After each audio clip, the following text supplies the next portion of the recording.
conteúdo, temos agora uma reflexão muito especial nesse momento aqui no nosso palco. A gente está nesse momento do mundo muito conectado, cheio de informação, cheio de compromissos, uma correria. No meio disso tudo, a gente vê que a busca pela felicidade, pelo bem-estar, se tornou um grande desafio para a gente, né? Mas será que a felicidade é um destino? É uma meta que tem que ser atingida? Ou é algo que pode ser construído no nosso dia a dia? Essa é a reflexão que a gente traz aqui agora ao palco. Para isso, a gente convidou uma figura muito especial para trazer muita inspiração aqui para a gente. O nosso convidado é médico, ginecologista e obstetra, ativista social e uma das principais vozes em defesa dos direitos humanos, da inclusão e da promoção da qualidade de vida. Ele tem uma trajetória marcada pelo serviço público e pelo compromisso com o desenvolvimento humano. Ele vem aqui agora fazer uma reflexão para a gente.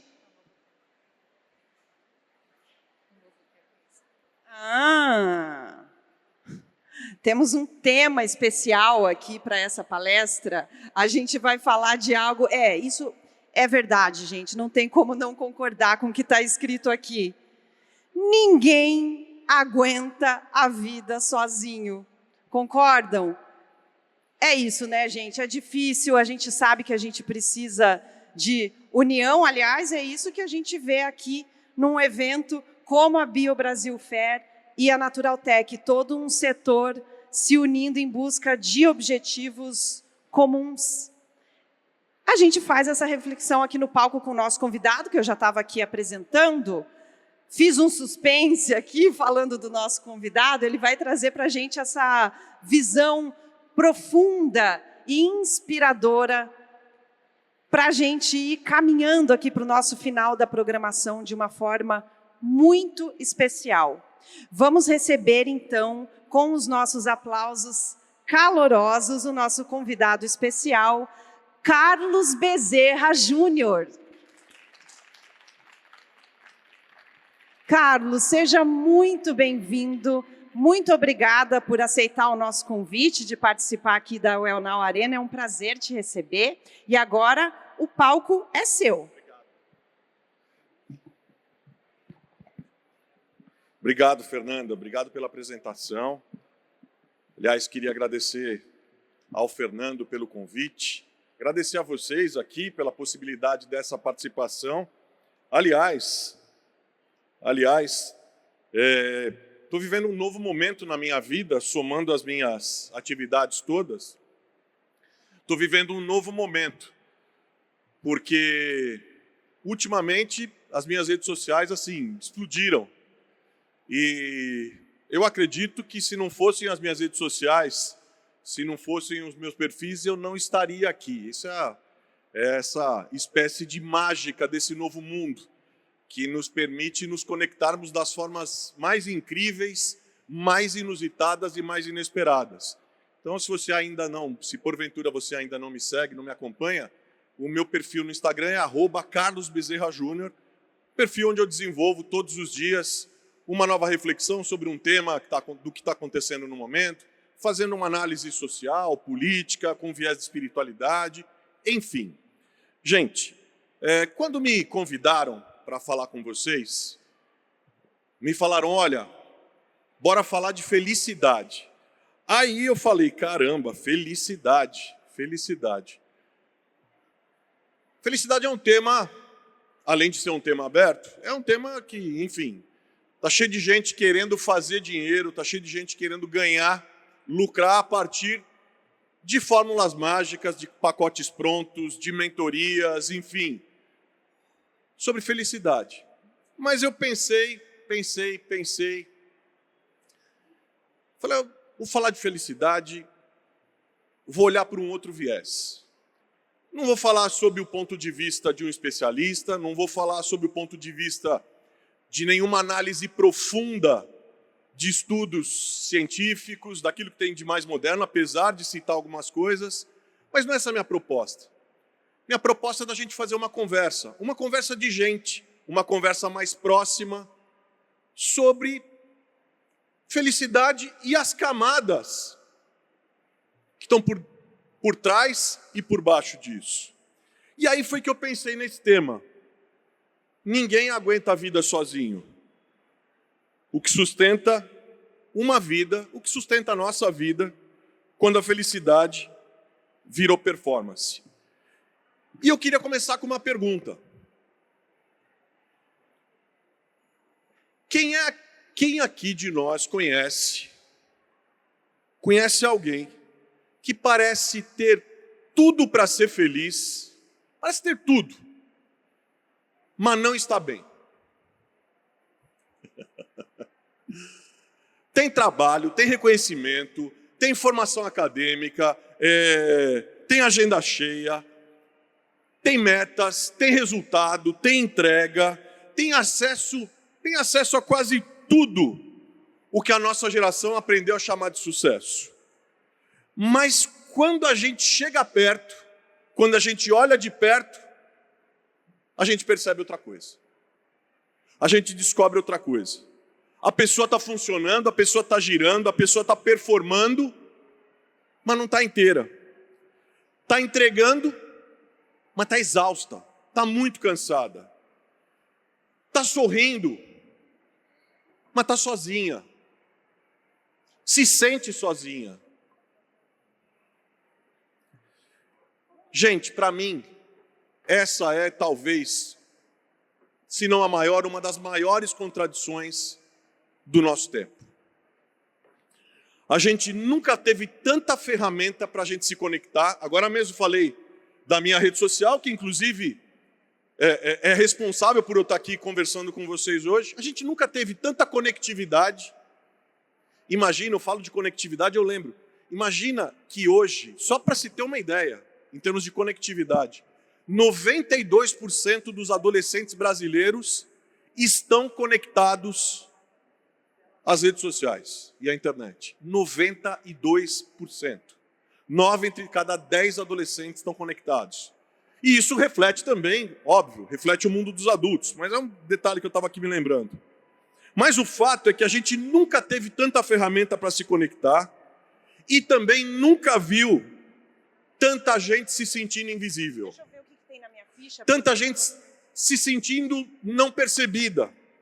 A gente nunca teve tanto discurso sobre bem-estar, tanta ferramenta, tanta metodologia sobre bem-estar.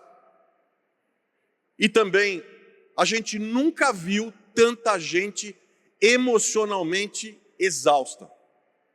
Aliás, não exagero, vocês sabem disso, a gente vive um tempo que a nossa grande pandemia é de saúde mental.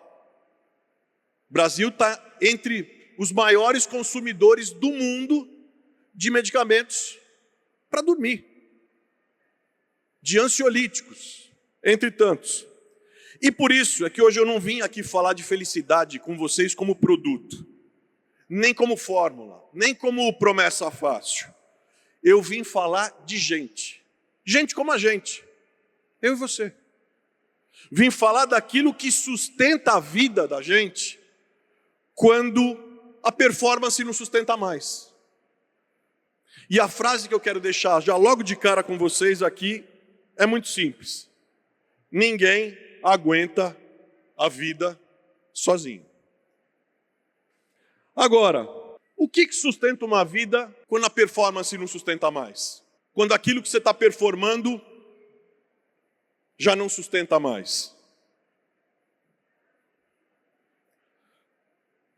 Essa não é uma pergunta retórica que eu coloquei aqui para a gente. É a pergunta que está debaixo das camadas da vida de muita gente hoje. Debaixo de muitas carreiras. Está debaixo de muitas famílias. Está debaixo de muitas lideranças. O que sustenta quando a performance sai? Quando a cena sai? Quando não existe mais a foto? O que sustenta essa vida?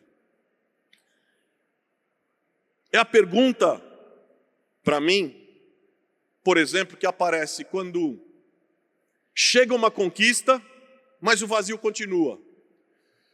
Quando a pessoa atinge o objetivo, conquista aquele alvo desejado, mas na expectativa, inclusive, de que as coisas fossem diferentes, mas o vazio continua.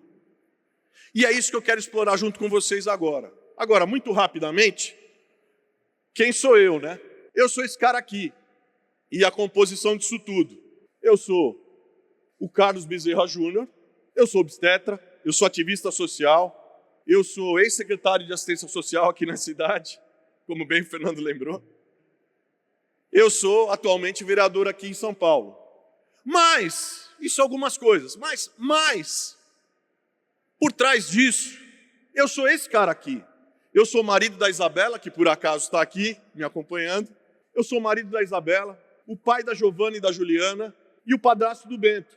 E aí eu sou, agora tem essa nova nomenclatura, né? Eu sou pai também do Chico e do Paco. Eu sou esse cara aqui, eu sou a mescla disso tudo. E por que eu estou falando disso para vocês? Porque, inclusive dependendo de quem está me chamando, eu sou o Carlos. Gente, eu sou o Carlos, eu sou o Carlinhos, eu sou o Bezerra. E na minha casa, no meu núcleo, como eu tenho o mesmo nome do meu pai, eu sou o Júnior. Eu sou tudo isso. E também sou isso. E é a partir de tudo isso, mas principalmente desse cara que é gente, que eu quero conversar com vocês. Não a partir das funções que eu ocupo, ou da performance que eu tenho e faço, mas a partir desse cara aqui, que é gente. Gente feito você. E que de propósito, está com uma imagem em casa. E qual que é o grande paradoxo do nosso tempo, pensando no nosso tema, juntos? A gente nunca teve tantos recursos para a gente viver melhor e, ao mesmo tempo, nunca vimos tanta gente emocionalmente exausta.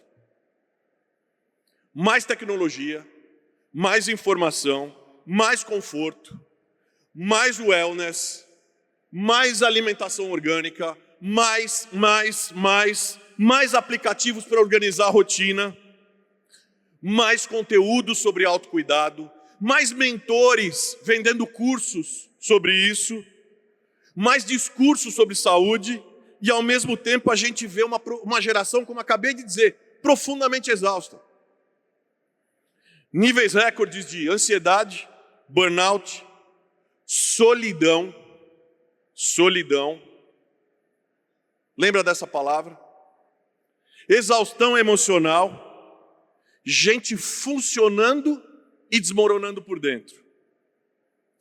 Gente, eu não sei se vocês viram, eu vi recentemente, falando de solidão e de isolamento, e o paradoxo do nosso tempo com o tempo da hiperconectividade, de um lado, e o tempo dos recordes, dos índices recordes de isolamento, por outro.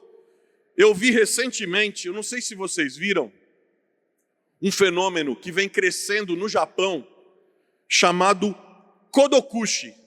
Temos um oriental aqui, se eu falar alguma bobagem, você me corrige. Mas um fenômeno chamado Kodokushi, que significa morte solitária. Pessoas que morrem dentro de casa, pessoas mais idosas, que morrem dentro de casa e só são encontradas dias depois, 5, 6, 7, 8 dias depois. Vivem no mais absoluto isolamento, ninguém dá falta, ninguém dá conta, são encontradas dias depois, às vezes semanas depois. E, pasme, a partir disso, foi criada uma indústria de limpeza para esses apartamentos, para esses imóveis, onde essas pessoas falecem. Que, de certa forma simbólica, foram criadas para limpar o silêncio que ficou para trás. As empresas chamam, eu até anotei, Tokushu Seiso, limpeza especial. Especializadas em limpeza de imóveis de pessoas que falecem e permanecem ali dias, sem que ninguém dê conta. Para vocês terem uma noção, em números, no Japão, ano passado, sabe quantas pessoas morreram nessa condição, sozinhas em casa? 77 mil pessoas. Mais de 22 mil dessas foram encontradas somente 8 dias depois.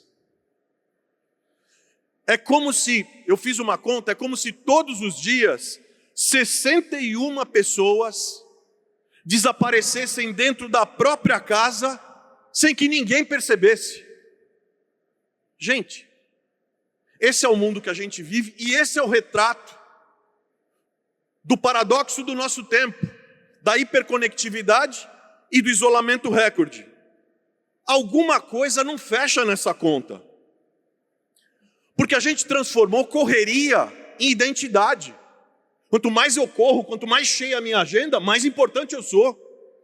A gente transformou a agenda lotada nisso, sinal de importância, de relevância.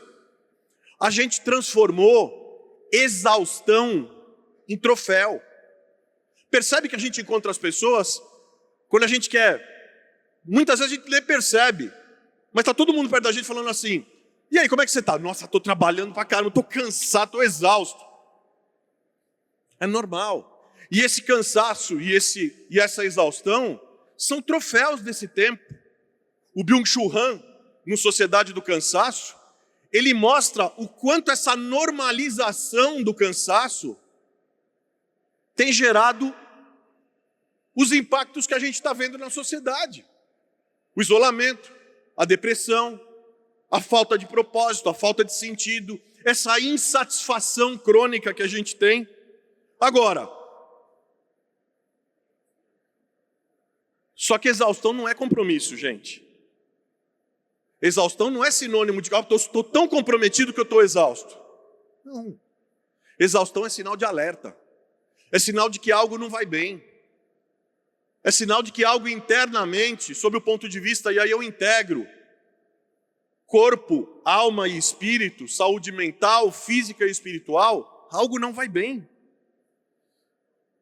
Um corpo no limite não está provando o quanto você é forte. Está pedindo cuidado, está pedindo ajuda. Uma alma cansada não precisa de mais cobrança. Precisa de presença. Precisa de presença. E uma vida cheia de tarefas, mas vazia de vínculos, começa a perder o sentido por dentro. Agora, a gente também vive, nós também somos a geração tentada por essa armadilha do eu vou ser feliz quando acontecer isso, isso ou aquilo. Eu ganhar isso, isso ou aquilo. Conquistar isso, isso e aquilo. Quando eu for isso, isso e aquilo. Quando eu estiver em tal lugar. A felicidade prometida pela performance, gente, ela sempre cobra uma próxima entrega. Porque ela é uma insatisfação contínua. Grande parte de nós, se não a maioria, foi educada, nós fomos educados a viver presos nessa frase.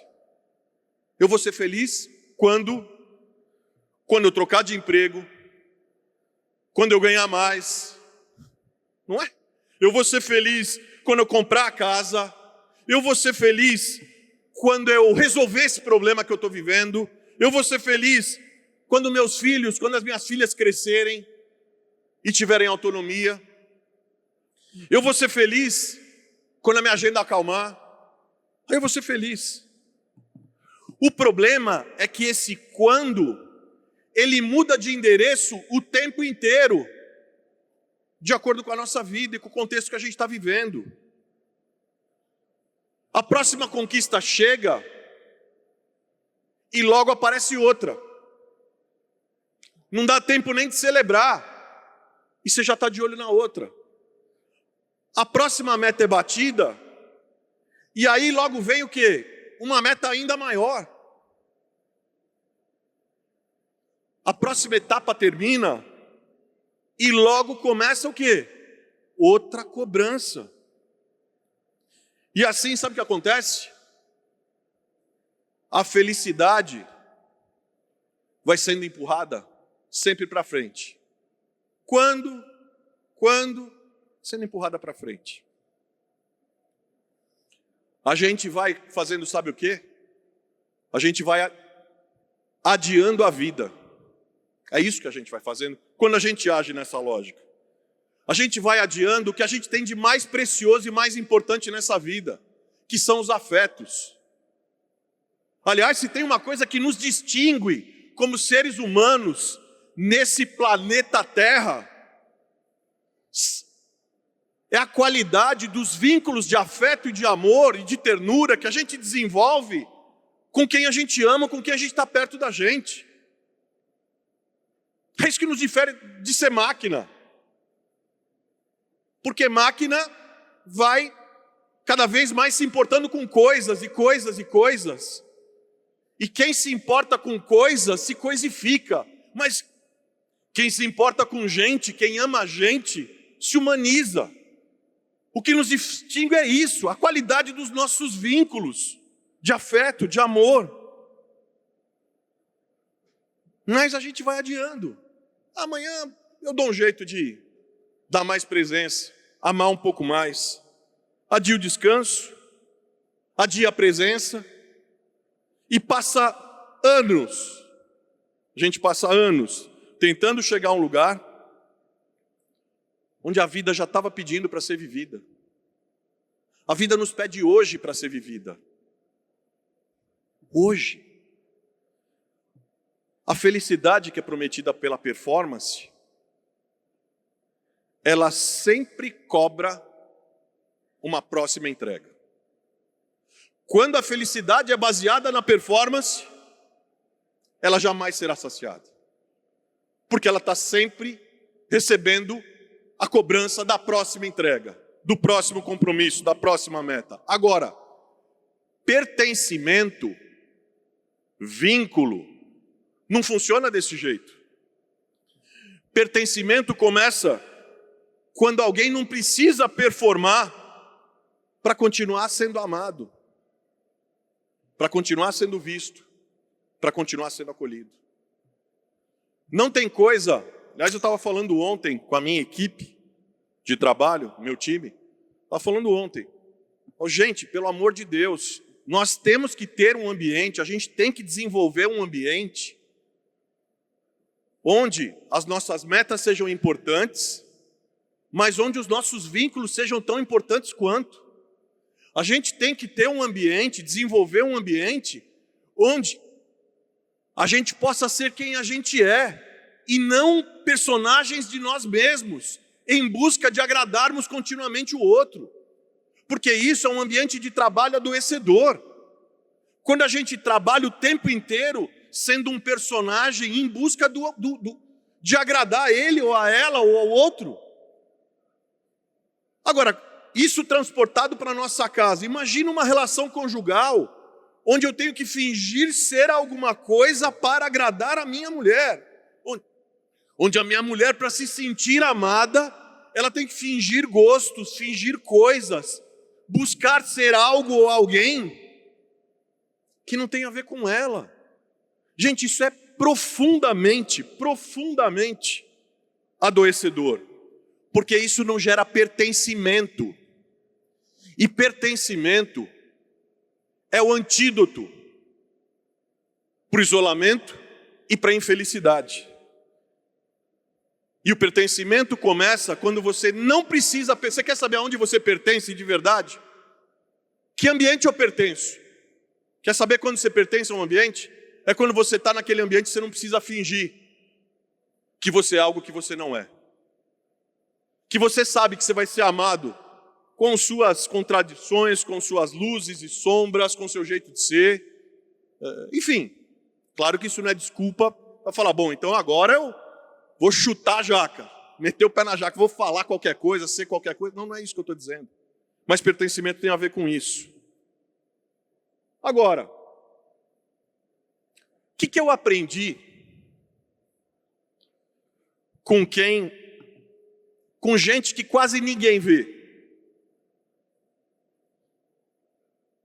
Muita gente não precisava de ajuda, só precisava voltar a ser vista. Compartilhando aqui um recorte da minha vida, que é a minha vida pública. Durante toda a minha vida pública, de mais de 25 anos já, eu convivi com pessoas de todos os tipos, principalmente em situação de vulnerabilidade. Pessoas em situação de rua, famílias que perderam quase tudo, idosos abandonados, completamente abandonados, mães tentando proteger seus filhos de muita vulnerabilidade. Imagina o que é uma mãe viver com filhos, com crianças nas ruas de São Paulo. E eu convivi com gente que não aparecia nas planilhas, gente que não cabia em discurso bonito, gente que muitas vezes era tratada como problema, como estatística, como número, ou como caso, mais um case. Mas, gente, ninguém é apenas um caso, ninguém se resume a ser um caso, ninguém se resume a ser um cadastro, ninguém se resume a ser uma demanda social, ninguém. Cada pessoa carrega memória, um nome, uma história, um ethos, perdas, saudades, amores, medos, esperanças, e uma história que não começou aqui no momento da sua dor. E às vezes a gente é levado, nesse mundo doido que a gente vive, a gente é levado a enxergar só essa primeira camada de alguém que está ali, na rua, inclusive olhando cheio de estereótipos. Mas ali, quando você chega próximo daquela pessoa, olha nos olhos e percebe que ela tem um nome, que ela tem uma história, que ela tem amores, que ela tem saudades, que ela tem gostos, que ela tem gosto musical, ela tem gosto da comida predileta dela, enfim, ela tem esperança. Quando você olha, sua perspectiva começa a mudar um pouco. Porque uma das coisas mais fortes que eu aprendi é que muita gente não precisava só de um serviço, de um acolhimento. Precisava voltar a ser vista, a ser enxergada, a ser percebida como gente, mais ou além, a ser percebida como igual. A ser percebida como igual. Precisava voltar a ser chamada pelo nome. Precisava voltar a sentir que pertencia a algum tempo, a algum lugar. Porque uma das maiores pobrezas do nosso tempo não é apenas não ter recursos, é viver com a sensação, talvez a maior miséria, é viver com a sensação de que ninguém percebe se você existe ou se você desaparece. Vocês estão aqui comigo? Acho que essa é talvez a maior miséria do nosso tempo. Porque isso entra naquilo que eu chamo, teoricamente, nas minhas teses, de roubo do que há de mais precioso na gente. É o roubo da nossa humanidade. Quando a gente perde nome, identidade, respeito, singularidade, quando a gente deixa de ser percebido, deixa de ser enxergado,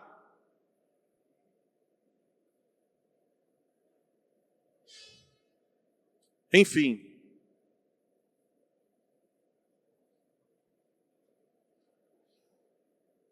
Mas quando alguém volta a ser visto, existem encontros humanos que devolvem pertencimento.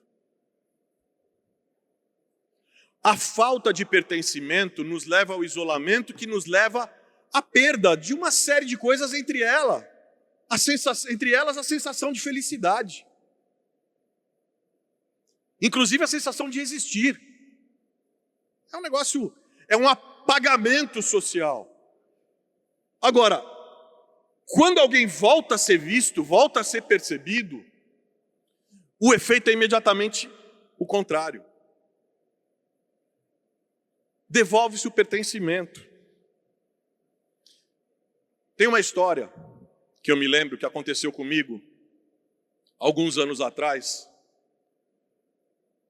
Eu sempre, no meu período como secretário, eu estava nas ruas todas as semanas, eu acolhia pessoas junto com a equipe, enfim.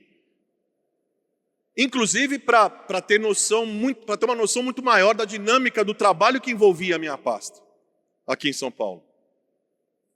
Mas eu estava acostumado a isso, porque antes de ser isso, eu já era um ativista social, acostumado a acolher a população em situação de rua na cidade. Mas um amigo que me ensinou muito foi um missionário cristão na Cracolândia. Uma das primeiras vezes que eu fui à Cracolândia, e eu estava lá, olhando, tentando entender aquilo no fluxo, e ele falou, hoje nós vamos no fluxo. E eu nunca tinha ido ao fluxo. E a gente entrou no fluxo. E aquelas pessoas completamente fora de si. Os cachimbos, aqueles cachimbos improvisados, droga sendo distribuída, aquela cena que vocês conhecem, das pessoas, sem nenhum termo pejorativo, mas das pessoas quase que, entre aspas, zumbificadas. E naquele corredor de gente, eu me lembro que ele ia passando e falando com as pessoas, e eu não sabia ao certo como acolher, como abordar, o que dizer. Mas uma cena me marcou demais. Porque a gente encontrou um homem de meia idade, e o nome dele era Paulo. Era o Paulo. Como é que eu soube o nome dele? Porque o João, o missionário que estava comigo, olhou para ele e falou, Paulo, eu já falei para você, Paulo, aqui não é o seu lugar. Você não vai ficar aqui, Paulo, você não pode ficar aqui. E pegou o cachimbo dele, tirou assim, e jogou no chão e pisou. Eu olhei de lado e falei, ai meu Deus, nós estamos perdidos aqui. O que vai acontecer aqui? Só que na sequência que ele tira o cachimbo, o que ele faz? Paulo, você sabe o quanto você é importante para mim e para outras pessoas. E você sabe o caminho para sair disso, Paulo. Paulo, eu estou aqui, o missionário cristão falou para ele, eu estou aqui, porque Jesus me trouxe aqui, Paulo. E deu um abraço no Paulo. Daqueles que a gente mais precisa no momento mais difícil da vida da gente. E aquele homem, um menzarrão da minha altura, o Paulo começou a chorar. Começou a chorar. E falou, eu vou sair daqui, chega. Eu vou sair daqui. E a gente seguiu andando. 2 meses depois, eu voltei lá naquela mesma missão. Não no fluxo, na missão. 2 meses depois, lá na Cracolândia. Quem é que me recebe na porta do refeitório, naquele dia em que eu estava responsável por organizar os voluntários para fazer a entrega? Eu olhei, mas eu não conheci muito bem.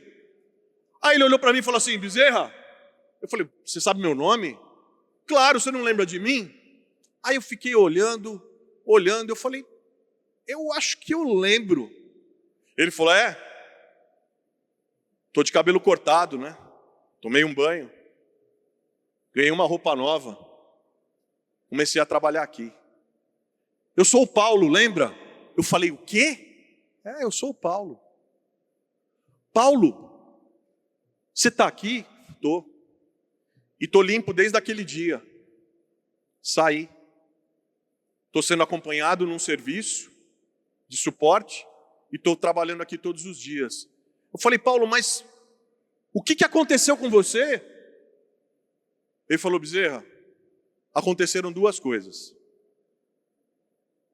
A primeira é que fazia 6 anos, naquele dia em que o João me abraçou, fazia 6 anos que eu não sabia o que era um abraço.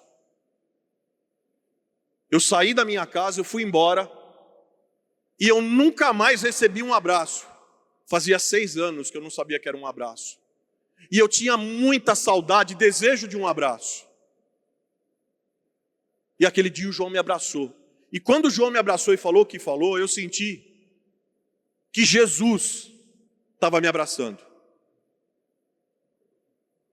Eu não vou entrar aqui nas questões de fé. Poderia, mas não é essa a minha ênfase. Porque a fé entra num campo outro. Mas o que eu quero dizer para vocês é, o Paulo, entre tantas, eu poderia contar dessas histórias aqui umas 20 para vocês. Mas o Paulo é uma dessas histórias de alguém que no momento em que voltou a ser visto, no momento em que voltou a ser percebido, no momento em que voltou a ser chamado pelo nome e a ser reconhecido e a se sentir acolhido, voltou a ter o sentido de pertencimento. Recuperou pertencimento, recuperou propósito, recuperou identidade, recuperou isso. Porque tinha algo muito mais profundo ali. O Paulo precisava voltar a ser visto, precisava voltar a ser chamado pelo nome, precisava voltar a conversar com alguém olhando nos olhos, voltar a sentir que a história dele não tinha acabado, que tinha gente que ainda acreditava nele e que estava disposto a abrir portas para ele.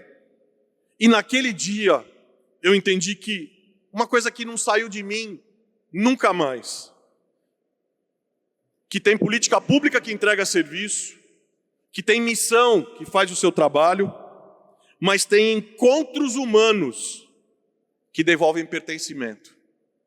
Devolvem pertencimento. Isso tudo é necessário, gente.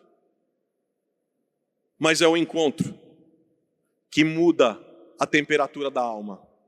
É o encontro que abre a porta do coração para as novas possibilidades. É o encontro que abre o entendimento para que a esperança chegue. A rua me ensinou, antes da ciência e antes da fé, que ninguém aguenta a vida sozinho. E aí tem um estudo que eu acho que vocês devem conhecer, que é um estudo da Universidade de Harvard, que vem sendo desenvolvido de 1938 até os dias de hoje. 85 anos. Várias gerações de pesquisadores que iniciaram alguns deles já faleceram. 3 gerações estudadas. Atualmente o responsável é o Dr. Robert Waldinger. Ele é o responsável por esse estudo. Aliás, ele tem uma palestra no TED, muito bacana, sobre o tema. Eles começaram em 1938, eles iniciaram um estudo acompanhando vidas humanas ao longo do seu desenvolvimento por décadas. Gente de Harvard, alunos de Harvard e gente que nasceu e que morava na periferia de Boston. Isso aqui não é frase motivacional, pesquisa apressada, modinha de bem-estar, não é nada disso, gente. 85 anos acompanhando vidas humanas. Universidade de Harvard. 3 gerações estudadas. É um dos estudos mais conhecidos sobre desenvolvimento adulto, felicidade e vida boa. E aí, eles descobrem que as pessoas mais felizes não são as mais ricas, são as que cultivam relacionamentos de qualidade. A conclusão é surpreendentemente simples. É intuitivo, inclusive nosso. Mas Harvard está estudando há 85 anos. Esse estudo acompanhou 700, vou até dar números para vocês terem uma noção da dimensão. 724 pessoas ao longo de quase 90 anos. Como eu disse, jovens de origens opostas. Gente com décadas de diferença de idade. Mais ricos, mais pobres, a mesma conclusão. O que mais protege a saúde, o que mais protege o humor, a longevidade não é dinheiro. Não tem fórmula mágica. Não é status, não é conquista. São os vínculos. São os vínculos. São as relações. São os encontros. São as amizades verdadeiras. São os vínculos humanos verdadeiros. Gente, solidão adoece. Aliás, o mesmo estudo aponta que solidão tem o mesmo impacto nos seres humanos que a obesidade e o sedentarismo. Solidão adoece. Qualidade de relacionamento importa muito mais do que quantidade. Qualidade de relacionamento. E um bom relacionamento protege, além de proteger bons relacionamentos, vários outros estudos mostram que o impacto dos relacionamentos na nossa saúde é enorme. Tem estudos da UCLA, de outras universidades americanas, que mostram que o índice de doenças como suicídio, depressão, infarto agudo do miocárdio, burnout, chegam a ser 50% menos incidentes em pessoas que têm melhores e mais profundos vínculos de relacionamento. E aí eu quero deixar uma frase para você.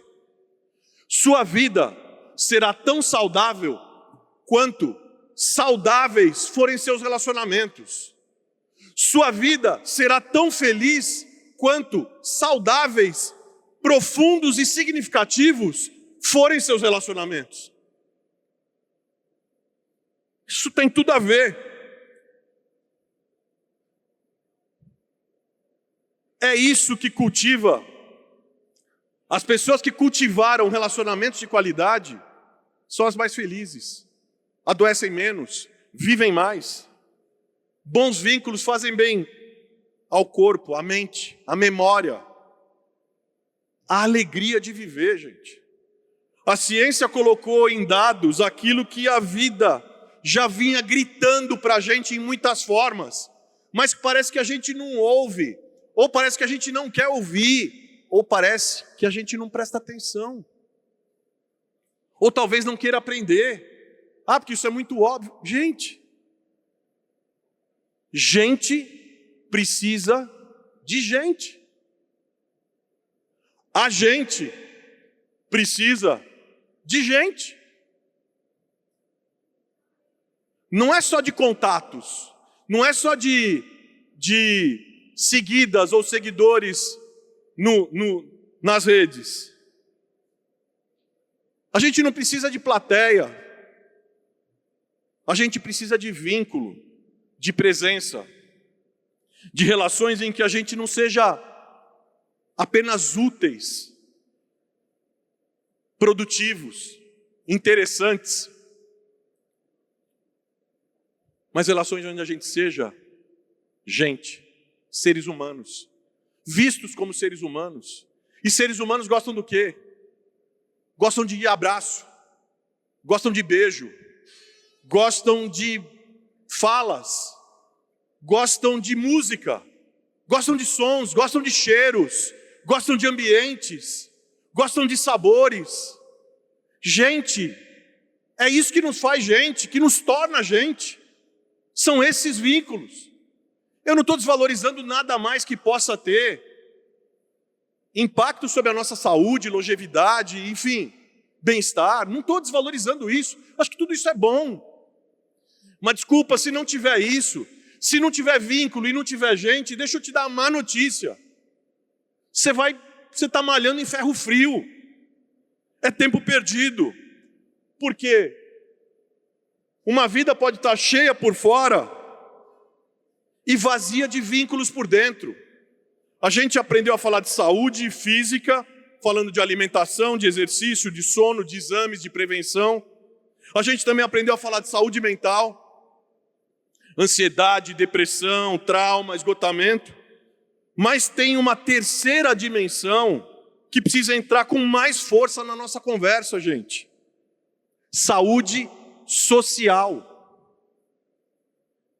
Saúde social é a qualidade dos nossos vínculos. Lembra? Sua vida será tão saudável quanto saudáveis forem os seus relacionamentos e quanto saudáveis forem as pessoas com quem você se relaciona. Saúde social é a força das relações da gente. É o sentimento de pertencimento. É a capacidade de pedir ajuda, é encontrar o ambiente para poder pedir ajuda e para poder escutar. É a presença de pessoas com quem a gente pode ser verdadeiros. Saúde social é perguntar, com quem que eu posso contar? Aliás, queria fazer um desafio para vocês aqui, já caminhando para as minhas conclusões. Pergunte para você, com quem que eu posso contar? Quem pode contar comigo? Quem percebe quando eu não estou bem? Quem sente a minha falta quando eu desapareço? Será que eu corro o risco de ser como um daqueles japoneses que morre e só vai alguém descobrir que eu morri 8 dias depois? Quem sente a minha falta quando eu desapareço? Quem eu preciso voltar a enxergar? Porque uma vida pode estar com exames bons, pode estar com a agenda cheia, com currículo impecável, mas se ela está vazia de vínculos, vou dizer para você, ela começa a adoecer por dentro. Sem vínculo humano de afeto, não tem como ser feliz, como ser saudável, como ser inteiro. Não tem. E quem está falando é esse cara aqui. É o cara que viveu isso. É o cara que foi obrigado a parar. O corpo me ensinou o que a minha agenda estava tentando me esconder. Janeiro desse ano, essa é a minha foto de internação. Eu não aprendi essas coisas que eu estou falando com vocês observando os outros. Em algum momento eu também precisei parar. Precisei fazer o pit stop. Não por virtude, pior, por limite.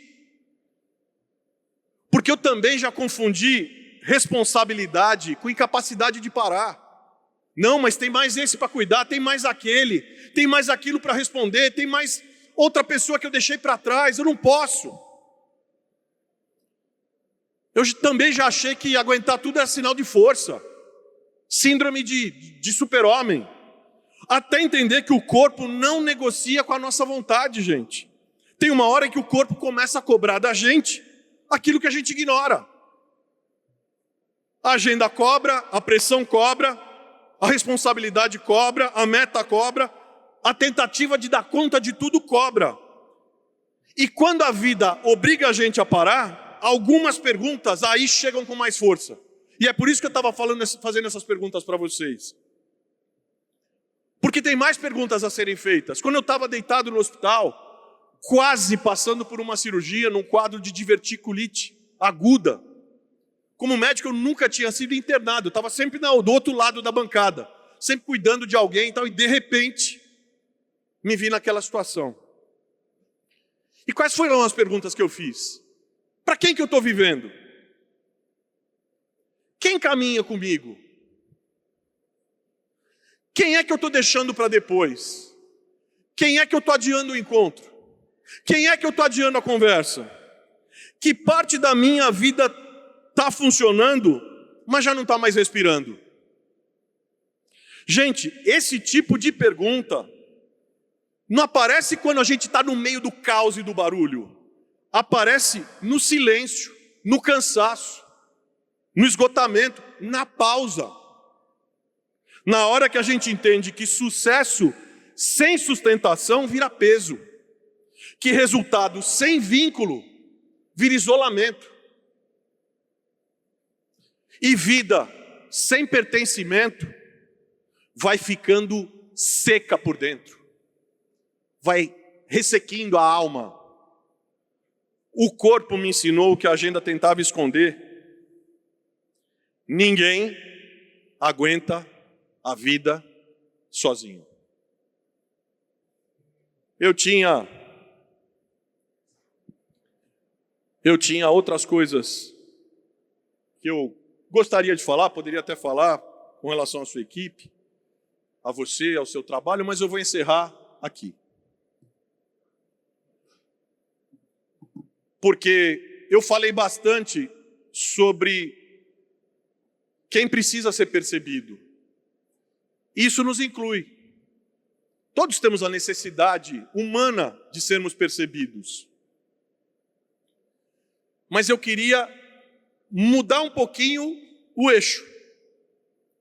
Porque muita gente reclama que não é percebido, mas também não percebe ninguém. Muita gente reclama que não tem amigos. Não, eu não tenho amigos.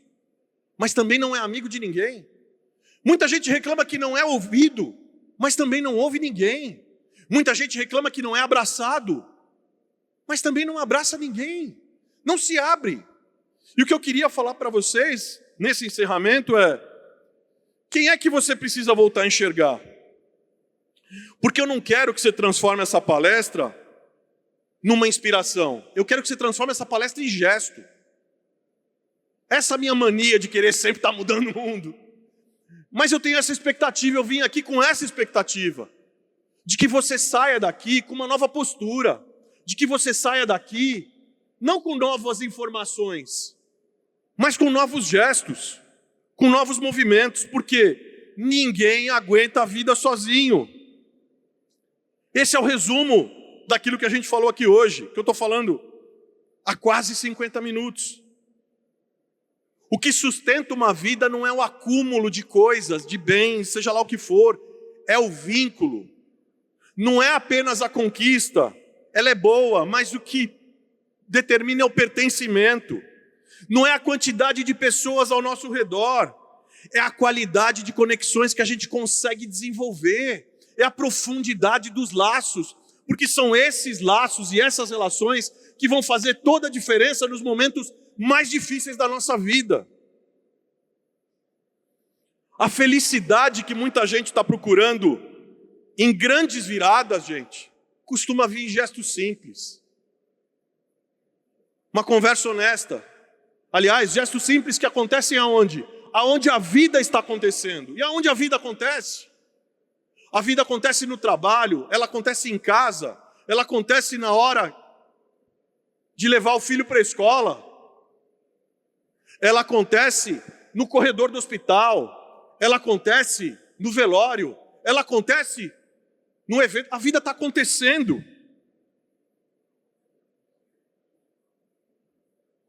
E é na vida que está acontecendo que a gente tem que fazer gestos simples. Uma conversa honesta. Uma ligação que estava adiada. Um pedido de perdão. Um agradecimento. Gratidão. Um reencontro. Uma presença real. Um olhar que presta atenção, que enxerga. Tem coisa mais desesperadora quando alguém está falando com você. Você está falando, a pessoa está te olhando, sabe? Ela está te transpassando. Um olhar que faz a diferença, que presta atenção no idoso, no vô, na avó. Quantos, eu vejo às vezes os jovens, sabe, o vô senta para contar uma história, 2 minutos está de saco cheio. Por quê? Porque tem que ficar conectado. Cara, um olhar.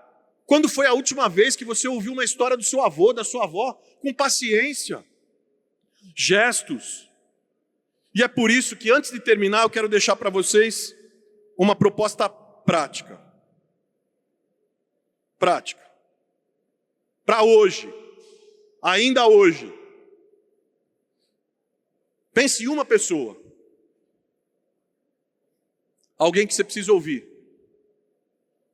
Alguém que você precisa agradecer. Alguém que você sente que você precisa procurar.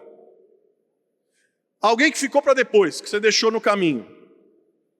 Alguém que você precisa voltar a enxergar.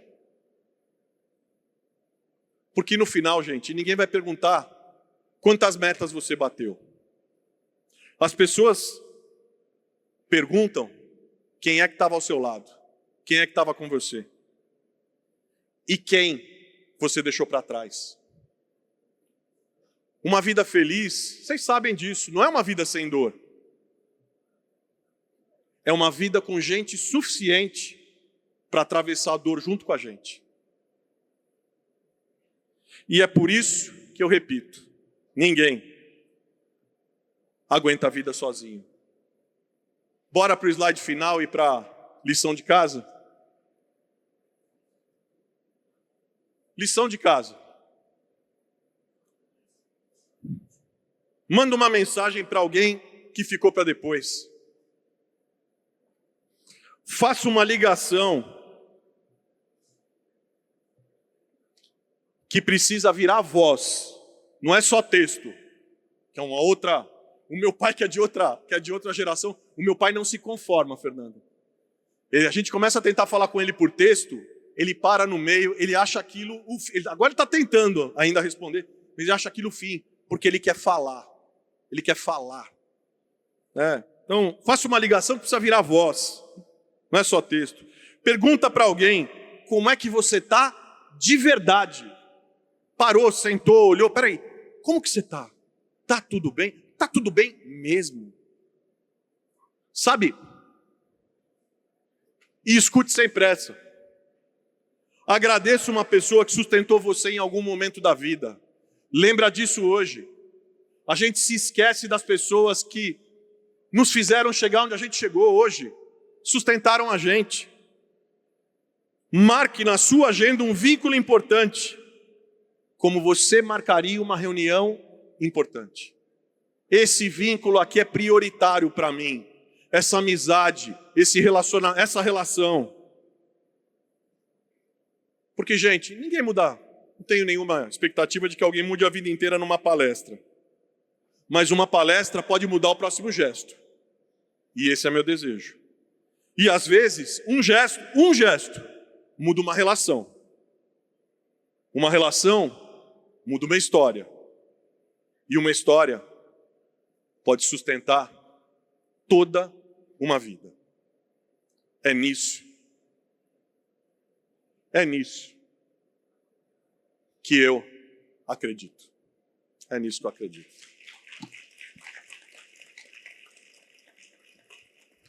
Imagina, gente. Obrigado, gente.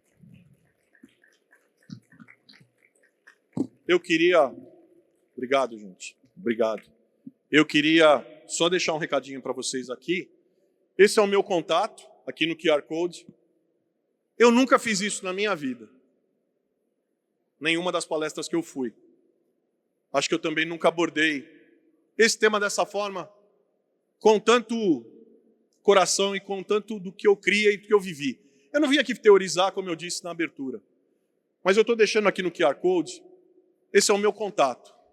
Caso você queira entrar em contato comigo, falar comigo, mande o seu contato e a gente vai falar e eu vou responder pessoalmente. Se você estiver vivendo uma dor, se você estiver vivendo uma grande dúvida, enfim, ou mesmo também, isso é outra coisa, caso eu tinha preparado o QR Code, para se vocês quiserem o material dessa apresentação, eu disponibilizo através desse link que leva para a minha página. Então vocês podem entrar no link que eu disponibilizo o material e tem também o material da pesquisa de Harvard que é riquíssimo e que eu acho que pode contribuir muito com vocês. Gente, bora para a vida, bora para o chão da vida, que é lá que a felicidade acontece. Beijo enorme para vocês.